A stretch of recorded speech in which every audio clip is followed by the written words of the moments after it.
Bienvenidos a nuestro podcast titulado La pedagogía crítica y su influencia en el desarrollo humano. A través de siglos de historia de la raza humana, el desarrollo de la educación y la pedagogía han tenido que adaptarse a los contextos y momentos de cada época, teniendo por lo tanto un dinamismo constante. En sus inicios, la educación se basa en suministrar al individuo conocimientos y valores básicos para un buen desempeño dentro del grupo social. Pero posteriormente, durante la Edad Media, con el papel protagónico de la Iglesia Católica, se opta por formar individuos de acuerdo a las necesidades del momento, por medio de dogmas y preceptos, apartándose notablemente de la búsqueda de conocimientos objetivos y formando seres supersticiosos y manipulables. Más adelante, durante el surgimiento de la Ilustración del siglo XVII, se estructuran modelos educativos más abiertos a nuevos conocimientos, sustentados en la ciencia y saberes verificables y objetivos. En el siglo próximo, durante el reinado de Carlos III, este movimiento surgido en Europa se expandió llevando importantes aportes al ámbito educativo dentro del continente americano. Se institucionalizan las primeras escuelas, dando origen a la educación formal, en la cual se otorgaba gran relevancia a la escritura, la lectura y las matemáticas. Esto sería el fundamento de una formación especializada, proporcionando las bases académicas que se transmitirán a través de las generaciones, formando individuos competentes para un buen desempeño social, político y económico. Según Patiño, 2014, página 262. Durante el siglo XX empiezan a darse bases y a desarrollarse novedosas teorías dentro de la pedagogía, como el conocido constructivismo y el imperante propósito de orientar todo acto pedagógico hacia los aprendizajes significativos, dando un papel protagónico al estudiante por medio de su participación activa. La educación empieza a tener un alto protagonista dentro del desarrollo social y económico. Se empieza a fundamentar en la ciencia, dejando en el pasado el estilo escolástico. La nueva escuela trae consigo conocimientos prácticos y útiles, especialmente en las disciplinas que requieren comprobación como las ciencias naturales, la física y la astronomía. La nueva educación tuvo influencia hasta en los grupos indígenas, a los que empezaron enseñándoles en su lengua nativa y terminaron imponiendo la lengua del castellano. De manera general, la política centralizadora, que en su primer momento tuvo muchos contradictores, empieza a establecerse a diversos tiempos en todos los países latinoamericanos, según las características y el momento histórico de cada uno. Entre las principales características que los diferenciaban entre sí, podemos mencionar los conflictos regionales, las diferencias políticas, la resistencia de la Iglesia Católica por mantener su poder y el anhelo generalizado por estar activamente en las economías y en los comercios internacionales. Paulatinamente se fue estableciendo en toda Iberoamérica un sistema educativo hegemónico y legalmente establecido. Con el paso de los años y la amplia influencia de la nueva escuela entre los aprendices y el pueblo en general, va dándose paso, aunque no tan apresurado como lo esperaba la academia, la tan temida secularización del Estado, aunque necesario fue demasiado lento debido al conflicto ideológico que esto acusaba entre sus pobladores. Empiezan a surgir compromisos importantes por parte del Estado, comprometiéndose a garantizar una igualdad de oportunidades educativas para todos, acompañada de gratuidad, al menos en la educación primaria. Esto trajo consigo a manera de beneficio colectivo el incremento en los índices generales de alfabetización en todos los pueblos iberoamericanos. Desde nuestro punto Desde nuestro contexto nacional debemos admitir que, aunque el cambio fue algo traumático, trajo más que falencias, beneficios, como por ejemplo, el analfabetismo disminuyó notablemente, aportando de manera positiva a muchos de los aspectos sociales, económicos y políticos. Pues todas estas dinámicas pedagógicas, especialmente las de la educación pública, son las que hoy enmarcan nuestra realidad nacional. A continuación hablaremos de la pedagogía crítica. En las pedagogías contemporáneas es eje fundamental fomentar en el estudiante un pensamiento crítico y reflexivo. Esta pedagogía de vanguardia tiene como ideólogo principal a Paulo Freire, quien plantea que todo individuo debe ser un cuestionador de todo pensamiento predicho, lo cual permite un dinamismo constante hacia una educación significativa, la cual involucra aspectos sociales, culturales e históricos, formando individuos más humanos. Es considerable que una formación del individuo con base en la pedagogía crítica tiene como objetivo esencial la formación de seres integrales, éticos y reflexivos, integrando en su formación y praxis aspectos humanísticos, históricos, políticos y sociales. Esta pedagogía está diseñada para involucrar a todo individuo en la dinámica de la transformación social, más que como espectador crítico, como actor crítico. Puede considerarse este tipo de pedagogía y su modelo de enseñanza una herramienta eficaz de construcción social. La pedagogía crítica busca un trabajo mancomunado entre todos los individuos de un colectivo para una transformación social, buscando mitigar toda desigualdad en pro la construcción de una sociedad más equitativa. Cabe resaltar que la metodología de esta pedagogía es motivadora, ya que direcciona y motiva al estudiante al campo de la investigación analítica, involucrándolo al investigador a ser parte activa de ideas y actos transformadores dentro de su contexto. Todas las propuestas pedagógicas desarrolladas a partir de las nuevas metodologías educativas promueven la formación constante, tanto de parte del estudiante como la del docente. Esto nos indica un trabajo dinámico y conjunto. Este tipo de aprendizaje basado en la reflexión motiva al educando a encontrar sentido y motivación, ya que permite de alguna manera hacer aportes personales, lanzar hipótesis, verificar y plantear soluciones prácticas a problemas reales y propios.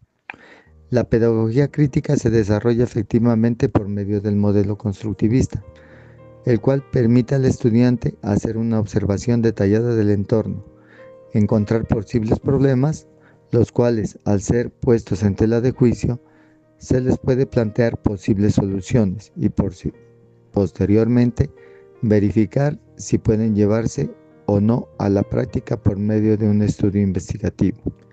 Esto, según López Rivera, 2015, abro comillas, ayuda al desarrollo de herramientas mentales en los estudiantes, tomando en consideración que aprende a aprender, cierro comillas, y en considerar que una reflexión objetiva es fundamental para el proceso de aprendizaje, y es el constructivismo quien nos brinda estas herramientas para afianzar en los estudiantes su desarrollo intelectual.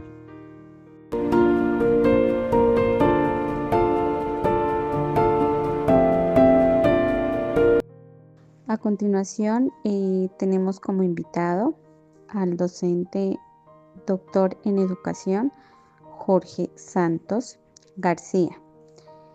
Profe, ¿puede por favor responder qué corrientes pedagógicas considera que han inferido de manera significativa en la educación latinoamericana y si usted considera que esto ha sido bueno o negativo para la región? Las pedagógicas, pues todas fueron significativas para evolucionar en la educación latinoamericana y todas en su momento pues han sido efectivas, que han sido relegadas por otras nuevas de acuerdo pues a nuevas tecnologías y nuevos pensamientos. Igual podríamos decir que aún hay algunas vigentes, pero yo creería que hay más corrientes eclécticas en el momento porque no son tan puras, porque hemos rescatado de una y de otra y hemos tratado de sacar como lo mejor de cada una de esas ideas y corrientes pedagógicas para poder pues hacer un mejor ejercicio en la docencia. Si nos vamos al siglo pasado o antepasado, 1900, antes de 1900 pues todo era muy conductista, pero también creó frutos, también crecieron personas a través del conductismo, en su momento fue efectivo. Entonces no podríamos de pronto clasificarlas como mejor o peor, sino que todas en su momento pues tuvieron una intención pedagógica para poder pues formar la gente que somos hoy día, ¿no? Este mundo globalizado. Hay algunas como la Escuela Nueva que aún en algunos contextos pues es vigente. Pedagogía de la liberación, pedagogía cognitiva, también podríamos hablar nosotros del constructivismo, etcétera, etcétera. El constructivismo, pues yo creo que se ha mantenido más porque es de una u otra manera un ejercicio más acorde con un pensamiento más liberal actual del docente. Pero yo creería que el conductismo, inclusive yo creo que desde 1900 hasta el 2000, eh, funcionó, ¿ya? De bien sea con respecto a la forma o a la frecuencia de las conductas de las personas.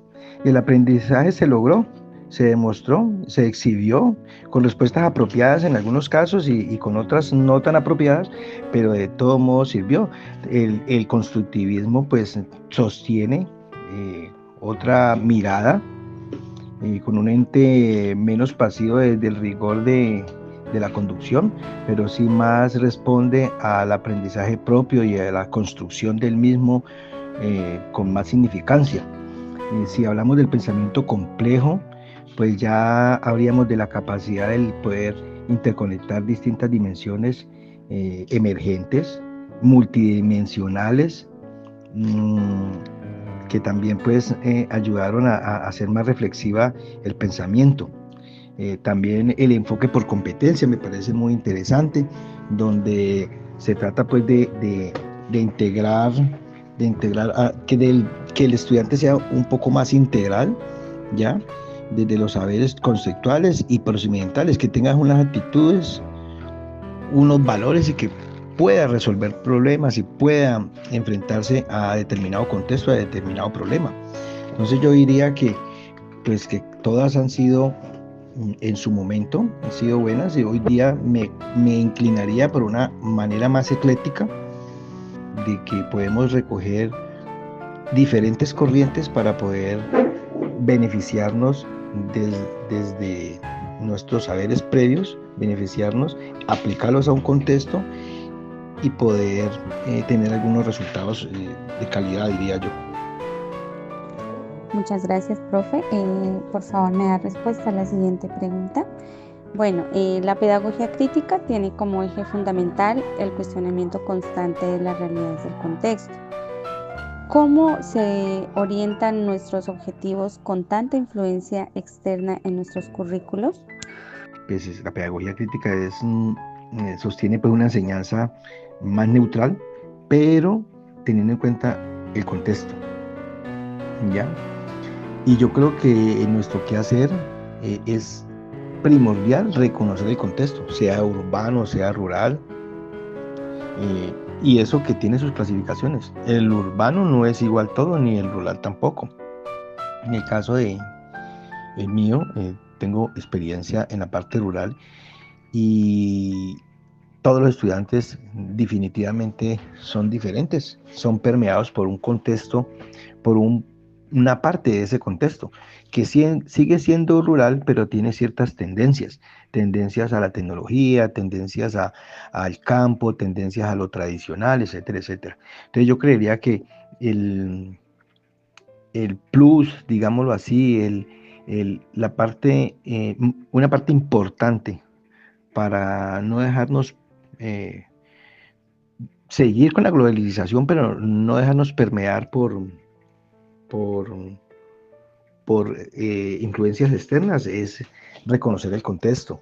Si nosotros tenemos claro el contexto de nuestros estudiantes, el ser de ellos, sí, tenemos estudiantes diversos, y si reconocemos dentro de esa gran megadiverso de nuestra escuela, pues yo creo que podría ser mejor desde la pedagogía crítica, porque podemos también que ellos reconozcan su contexto, ya reconozcan y tampoco se van a dejar permear por la globalización y por agentes externos, porque ellos no, o sea, eso permitiría que ellos no dejen de ser ellos.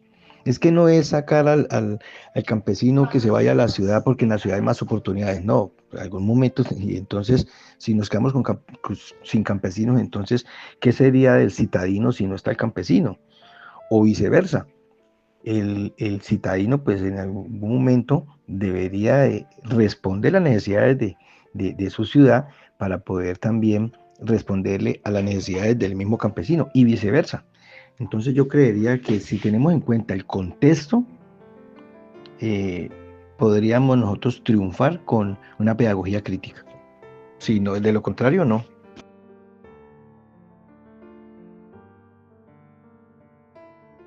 Asimismo, haremos énfasis en la pedagogía crítica a la praxis. El ser humano es un ser multidimensional, cambiante, y este sistema de enseñanza permite esa dinámica innovadora y creativa, encaminada a la obtención de aprendizajes significativos.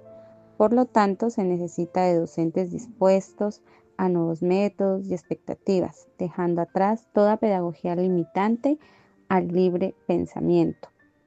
Una pedagogía basada en la libertad, la interacción y el trabajo colaborativo. Forma seres creativos e innovadores, capaces de ser artífices de nuevos mundos. Dentro de la pedagogía innovadora, el docente reconoce a los estudiantes y sus características particulares, y según esto emplea estrategias flexibles y métodos didácticos. El aula se convierte en un laboratorio de ideas y experiencias que, mediante un trabajo colaborativo, posibilita alcanzar conclusiones y aprendizajes significativos. Al respecto, Suárez 2019 mencionan que, por lo tanto, el docente es quien orienta y motiva, demostrando su creatividad e interés, transmitiendo esa energía a sus estudiantes, lo cual les permita sentir confianza y actitud para exponer sus ideas y puntos de vista libremente. La educación desde sus inicios ha contribuido al desarrollo intelectual, lo cual permite al ser humano transformar las realidades que son disonantes al bien común. Según Martínez, 2014, manifiesta que la pedagogía crítica es una vocación rebelde que hace de la dignidad una de las mayores virtudes. Es una posibilidad de convivencia armónica. Es una brújula de todo educador que lucha por un mundo mejor, transformando en amor a la humanidad mediante la conciencia crítica, dando forma a la voz de la historia. Por consiguiente, la pedagogía crítica debe ser consciente, con un germen de vocación, amor por el conocimiento y un deseo transformador hacia una sociedad más justa y armónica. La pedagogía durante su proceso histórico ha tenido notable influencia en nuestras realidades, ya sean en el orden social, económico o político, y ante la nueva realidad de la era digital enfrenta grandes desafíos, pero a su vez grandes oportunidades. La tecnología transfigura los modelos de enseñanza y aprendizaje, exigiendo un currículo versátil, adaptable a los nuevos tiempos. Comprometernos con este nuevo reto histórico es de gran importancia para comprender las dinámicas actuales, construyendo un futuro con modelos educativos de inclusión, interculturalidad para una sociedad equitativa y pacífica. Uno de los primeros pasos es desmitificar la tecnología, borrar del imaginario colectivo que es una amenaza o que se debe tomar una posición pasiva o neutra ante ella, sino como un producto de los adelantos de investigación humana, que en su uso mesurado y coherente pueden traer muchos beneficios al bienestar humano, y de esta manera promover la alfabetización digital, enseñar al educando a sopesar la información encontrada en las redes de manera crítica y responsable. El uso de la tecnología debe tener una democratización paulatina, reduciendo las brechas limitantes, especialmente en las zonas rurales, para que toda comunidad, por lejana o aislada que se encuentre, tenga la oportunidad de manifestar su idiosincrasia, sus necesidades y características culturales. Ante la pedagogía crítica, el reto contemporáneo no es menor. Se debe utilizar la tecnología para robustecer la educación pública y propiciar espacios para la participación de todo ciudadano sin discriminación alguna. De igual manera, se debe replantear el rol del educador, haciendo la transición de ser un transmisor de conocimientos a un facilitador del aprendizaje crítico, donde la tecnología sirva como espacios de paz, espacios de diálogo y construcción. Colombia lleva décadas arrastrando con el flagelo de la guerra y la violencia. Este momento histórico de digitalización plantea un gran reto nacional para la educación, que por medio de modelos constructivistas y una pedagogía crítica y reflexiva se pueda dar apertura a este sueño anhelado por tantos colombianos, ese sueño de paz, equidad y justicia social. Esperamos este podcast enfocado en la educación y su proceso histórico dentro de la sociedad sea comprendido y útil. Muchas gracias.